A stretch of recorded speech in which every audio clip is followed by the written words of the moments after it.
Good morning दोस्तों, सर्वोदय विद्यापीठ सीकरी की online class में आपका स्वागत है। आज हम कक्षा 12 की विषय जीव विज्ञान की नेक्स्ट क्लास लेकर आए हैं, जिसमें बच्चों हमने पिछली क्लास में वर्णात्मकता के बारे में पढ़ा था, कलर ब्लाइंडनेस के बारे में बच्चों हमने पढ़ा था। तो वर्णात्मकता एक लिंग संलग्न रोग है। कैसा रोग है? लिंग संलग्न रोग है कि व्यक्ति वर्णात्मकता में रंगों का विभेद नहीं कर पाता है। किसका विभेद नहीं कर पाता है? रंगों का विभेद नहीं कर पाता है। तो ऐसे व्यक्ति को जो रंगों का विभेद नहीं कर पाता है, या इस रोग को वर्णाद कहते हैं। क्या कहते हैं? वर्णाद। और जो विभेदन नहीं कर पाता है रंगों में, तो ये क्रिया बच्चों क्या कहलाती है? वर्णादता कहलाती है। क्या कहलाती है? वर्णादता। मोस्टली जो वर्णादता देखने को मिलती है, हमने पिछली क्लास में पढ़ा था, लाल और हरे रंग के लिए देखने को बच्चों मिलती है। लाल रंग के लिए जो वर्णादता पाई जाती है उसको प्रोटोनोपिया कहते हैं, और जो हरे रंग के प्रति वर्णात्मकता पाई जाती है बच्चों, उसको क्या कहते थे? ड्यूटेरोनोपिया कहते थे। नेक्स्ट हम इसमें पढ़ रहे हैं। तो देखिए बच्चों, ये वर्णात्मकता एक आनुवांशिक रोग है। आनुवांशिक रोग का बच्चों अर्थ क्या है कि ये एक पीढ़ी से दूसरी पीढ़ी में जाता है, यानी माता पिता से किस में जाता है बच्चों? बच्चों में जाता है। ये आनुवांशिक रोग है। कैसा रोग है बच्चों? आनुवांशिक, जो अप्रभावी जीन के कारण होता है। कैसे जीन के कारण? अप्रभावी जीन के कारण होता है। और इसे छोटे सी के द्वारा, गुणसूत्र पर इसे जब अपन व्यक्त करते हैं तो इसे छोटे सी के द्वारा क्या करते हैं? स्मॉल सी के द्वारा बच्चों व्यक्त किया जाता है। किसके द्वारा? स्मॉल सी के द्वारा बच्चों इसे क्या करते हैं? प्रदर्शित करते हैं। किसके द्वारा? स्मॉल सी के द्वारा इसे बच्चों अपन क्या करते हैं? प्रदर्शित करते हैं। इस रोग का जो जीन है कौन से गुणसूत्र पर पाया जाता है? एक्स गुणसूत्र पर उपस्थित होता है। कौन से गुणसूत्र पर बच्चों? एक्स में। नर में भी एक्स में होगा और मादा में भी एक्स में होगा। कौन से गुणसूत्र पर? एक्स गुणसूत्र पर। तो इधर देखिए बच्चों कि एक्स एक्स कंडीशन में है, तो यहां पर कोई भी सी उपस्थित नहीं है, तो सामान्य स्त्री होगी। कैसी होगी बच्चों? वो सामान्य स्त्री होगी। एक्स वाई है तो कैसा होगा? सामान्य पुरुष होगा बच्चों। कैसा होगा? सामान्य पुरुष। एक्स और एक गुणसूत्र के ऊपर, एक्स गुणसूत्र के ऊपर क्या है? बेस में क्या लगा हुआ है? सी लगा हुआ है, और एक सामान्य है, इसको ऊपर नहीं लगा हुआ है। तो इस कंडीशन को बच्चों वाहक स्त्री कहते हैं। क्या कहते हैं? वो वाहक स्त्री है जिसके एक गुणसूत्र पर क्या उपस्थित हो बच्चों? सी उपस्थित हो। अब वाहक का अर्थ क्या है बच्चों? वाहक का अर्थ है कि ये उसमें तो कोई नुकसान नहीं पहुंचाएगा, लेकिन जो उसकी दूसरी पीढ़ी होगी, यानी उनकी जब संतान उत्पन्न होगी, तो वह कैसी उत्पन्न होगी? एक रोगी उत्पन्न होगी। कैसी उत्पन्न होगी? वाहक, यानी दूसरी पीढ़ी में ये वर्णात्मकता रोग को क्या करेगा बच्चों? प्रदर्शित करेगा, यानी दर्शाएगा। यदि दोनों गुणसूत्रों पर सी उपस्थित है तो बच्चों कैसी स्त्री होगी? रोगी स्त्री होगी। कैसी स्त्री होगी बच्चों? रोगी स्त्री। हाँ, तो बच्चों यदि दोनों गुणसूत्रों पर सी उपस्थित होती है तो वो कैसी स्त्री होती है? रोगी स्त्री। यदि एक नर के एक्स गुणसूत्र पर सी उपस्थित होता है तो वो कैसा होता है? रोगी पुरुष होता है। तो बच्चों यहां ध्यान देना कि जो पुरुष होता है उसके एक एक्स गुणसूत्र पर उपस्थित होने से तो वो कैसा हो जाता है? रोगी। और यदि मादा है, उसके एक एक्स गुणसूत्र पर उपस्थित होने से वो कैसी होती है? वाहक। मादा को जो वर्णात्मकता रोग होता है ये दोनों गुणसूत्रों पर उपस्थित होने से होता है, तो वो कैसी होती है? रोगी। नीचे लिखा हुआ है नोट, नर कभी भी वाहक नहीं होता है। नर क्या नहीं होता है? कभी भी वाहक। कौन होते वाहक? मादा हमेशा किसका कार्य करती है? वाहक का कार्य करती है। इधर देखिए क्रॉस करा रहे हैं, हम संकरण करा रहे हैं। यदि वर्णाद स्त्री का विवाह किससे करा दिया जाए? सामान्य पुरुष से करा दिया जाए, तो उनकी जो संतान है वो कैसी उत्पन्न होगी? तो इधर देखिए बच्चों, ये वर्णाद स्त्री है। वर्णाद स्त्री यानी सी दोनों पर क्या होगा? उपस्थित होगा वर्णाद। तो ये इनके बच्चों क्या बन जाएंगे? युग्मक बन जाएंगे। ये क्या है? सामान्य पुरुष। तो ये इनके क्या बन गए बच्चों? युग्मक बन गए। क्या बन गए? युग्मक बन गए। तो पहले का क्रॉस तीसरे से कराया, क्या आएगा बच्चों? एक्सी और खाली एक्स आएगा। और इसका क्रॉस इससे कराया, क्या आएगा? X Y. लेकिन एक्स के ऊपर क्या उपस्थित है? सी उपस्थित है। इससे क्या इंगित होता है कि जो सी है ये वर्णात्मकता को प्रदर्शित करता है। एक्स वाई आया है गुणसूत्र, तो कैसा होगा? ये रोगी पुत्र होगा। इसका क्रॉस इससे कराते हैं, एक्स सी एक्स। अब एक गुणसूत्र पर सी उपस्थित हो तो क्या होगी? ये वाहक पुत्री होगी। क्या होगी? वाहक पुत्री। और इसका क्रॉस इससे कराएंगे तो XCY, तो क्या होगा बच्चों, ये रोगी पुत्र होगा। तो इधर ध्यान दीजिए, मैंने यही बताया था यदि एक X गुणसूत्र पर C उपस्थित है तो वो किसका कार्य करेगी, वाहक। तो यहां पर वाहक पुत्री एक, दो कितने रोगी पुत्र, दो तो बच्चों ये क्या हो गए पुत्र और दो क्या हो गए बच्चों पुत्री। दो तो पुत्री वाहक का कार्य करेंगी, किसका कार्य करेंगी, वाहक का। और बच्चों ये दो पुत्र क्या होंगे बच्चों, रोगी होंगे। क्या होंगे, रोगी। मैंने बताया था आपको मादा को ये रोग कब होता है, जब दोनों गुणसूत्रों पर C क्या लगा दें, C उपस्थित हो, तो उस को मादा को क्या हो जाएगा, वर्णात्ता हो जाएगा। जैसे कि ये वर्णाद यहां पर स्त्री ली गई थी और ये सामान्य क्या था, पुरुष था। अब यदि बच्चों, ये तो आपका पहला क्रॉस हो गया वर्णाद स्त्री और सामान्य पुरुष का। यदि हम दूसरा क्रॉस करा दें, वाहक स्त्री ले लें और वर्णाद लड़का ले लें, तो क्या होगा उसका, तो देखिए बच्चों।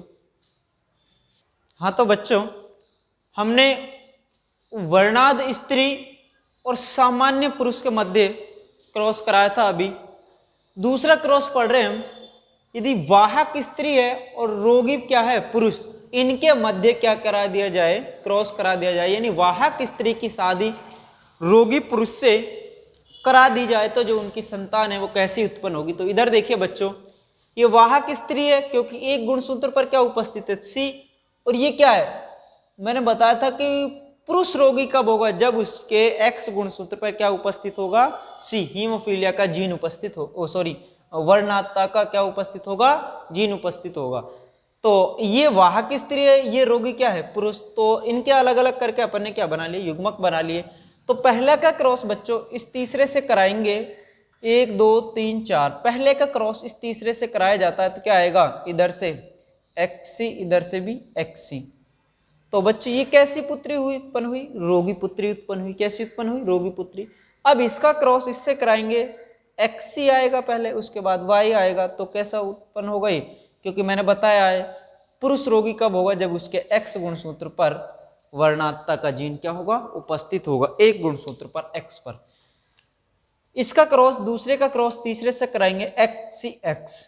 वाहक एक गुणसूत्र पर वर्णात्ता का जीन उपस्थित है तो कैसी पुत्री होगी, वाहक पुत्री होगी। और इसका क्रॉस इससे कराएंगे तो ये क्या उत्पन्न होगा, सामान्य पुत्र उत्पन्न होगा।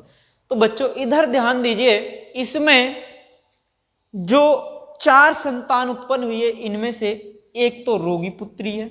रोगी क्यों है, क्योंकि दोनों गुणसूत्रों पर वर्णात्ता का जीन क्या है, उपस्थित है। एक रोगी पुत्र उत्पन्न हुआ है, यानी वो कलर ब्लाइंडनेस होगा। और एक वाहक स्त्री, यानी एक वाहक पुत्री को जन्म दिया है, वो क्या होगी, उसको कलर ब्लाइंडनेस नहीं होगा, लेकिन दूसरी पीढ़ी में उसको क्या होगा, कलर ब्लाइंडनेस, उसकी जो संतान है उसको होगा। और चौथी जो संतान है इसका सामान्य पुत्र, इसको वर्णात्ता बच्चों नहीं है। अब देखिए तीसरा क्रॉस हम करा रहे हैं, यदि वर्णाद पुरुष का विवाह सामान्य स्त्री से करा दिया जाए। अभी भी यही लिया था, रोगी पुरुष था, लेकिन यहां पर जो स्त्री थी वो कैसी थी, वाहक थी। लेकिन यहां पर जो हम स्त्री ले रहे हैं वो क्या ले रहे हैं बच्चों, सामान्य स्त्री ले रहे हैं। क्या ले रहे हैं बच्चों, सामान्य स्त्री। तो ये क्या है, रोगी पुरुष है क्योंकि इसके X गुणसूत्र पर वर्णात्ता का जीन क्या है बच्चों, उपस्थित है। ये सामान्य स्त्री है, इसके दोनों गुणसूत्र पर कोई भी वर्णात्ता का जीन उपस्थित नहीं है।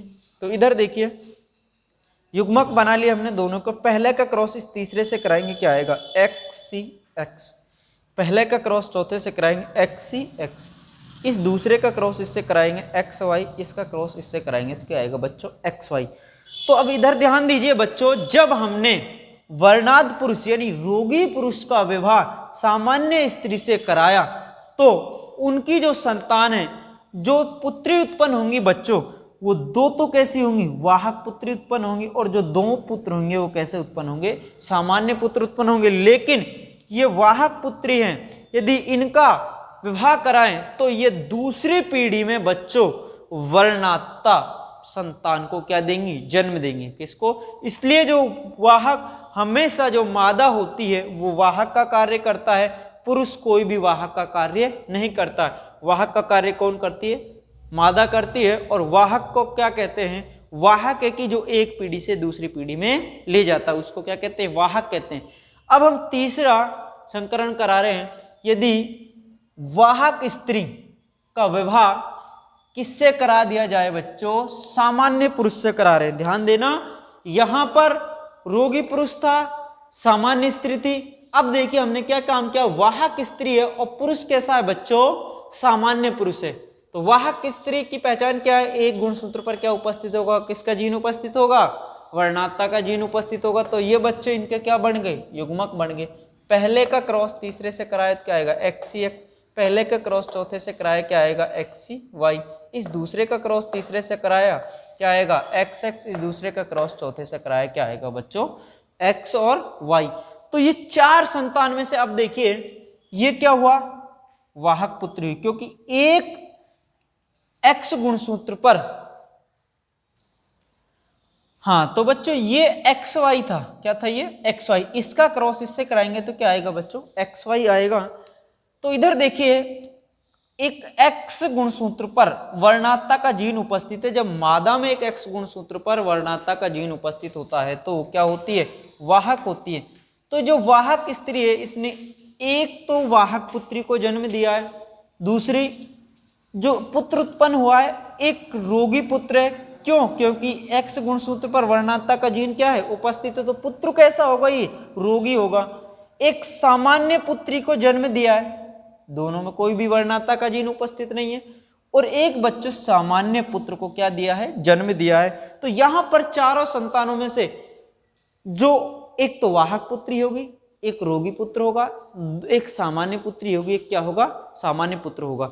जब बच्चों वाहक स्त्री का विवाह सामान्य पुरुष से कराया जाता है तो जो उनकी चारों संतान उत्पन्न होती है वो चारों डिफरेंट अलग अलग प्रकार की होती हैं। एक सामान्य पुत्र होता है, सामान्य पुत्री होती है, रोगी पुत्र होता है बच्चों, और एक क्या होती है? वाहक पुत्री होती है। तो नेक्स्ट देखिए बच्चों, आशा करता हूं कि ये आपको जो हमने अभी वर्णात्ता पढ़ी आपको ये समझ आई होगी। तो आप एक बार इसका स्क्रीनशॉट ले लीजिए बच्चों। हाँ, नेक्स्ट हम बच्चों पढ़ रहे क्रिस क्रॉस वंशागति क्या है बच्चों? ये बहुत इंपॉर्टेंट है, पूछा जाता है क्रिस क्रॉस वंशागति क्या है। वर्णात्ता का विशिष्ट लक्षण, ध्यान देना बच्चों कि वर्णात्ता का विशिष्ट लक्षण किसके माध्यम से? पुत्री के माध्यम से दूसरी पीढ़ी में स्थानांतरित होता है। किसके माध्यम से? पुत्री के माध्यम से, यानी वाहक के माध्यम से। यदि वाहक स्त्री है तो वो दूसरी पीढ़ी में स्थानांतरित होगा। वर्णात्ता का विशिष्ट लक्षण किसके माध्यम से?